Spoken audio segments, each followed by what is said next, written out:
ইনকিলাব মঞ্চের মুখপাত্র শরীফ ওসমান হাদির শারীরিক অবস্থা এখনও আশঙ্কাজনক বলে জানিয়েছেন ঢাকা মেডিকেল কলেজ হাসপাতালের মেডিকেল বোর্ডের সদস্য নিউরোসার্জন ডক্টর আব্দুল আহাদ বলেন, হাদির অবস্থা আশঙ্কাজনক ও অপরিবর্তিত। রোববার দুপুরে এই তথ্য জানান তিনি।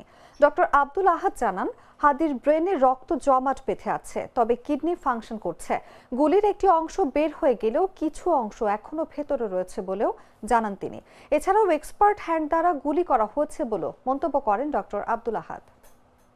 এখনো নিবিড়ভাবে পর্যবেক্ষণের মধ্যে আছে এবং তার পরিবার তাকে উন্নত চিকিৎসার জন্য হয়তোবা বিভিন্ন জায়গায় নেওয়ার জন্য চেষ্টা করছে, তবে সেটা তার পরিবার সিদ্ধান্তটা চূড়ান্ত বলে আমরা মনে করি।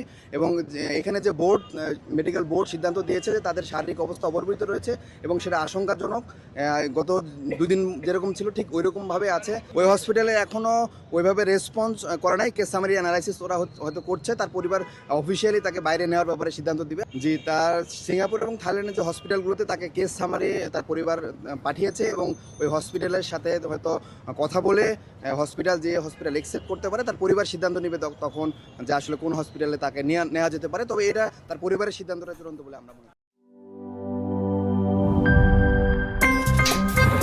আমার একটা স্মার্ট সিদ্ধান্তে 25% গ্যাসের খরচ কমেছে। ভাবছেন কিভাবে? সাধারণ গ্যাস স্টোভ বদলে আমি এনেছি আরএফএল গ্যাস স্টোভ। এর সাইন্টিফিক নজেল ও ব্রাস বার্নার ক্যাপ সমানভাবে তাপ ছড়িয়ে রান্না করে দ্রুত, তাই গ্যাসও বাঁচায় 25%, টাকাও বাঁচে 25%। আরএফএল গ্যাস স্টোভ নিরাপদ ও গ্যাস সাশ্রয়ী।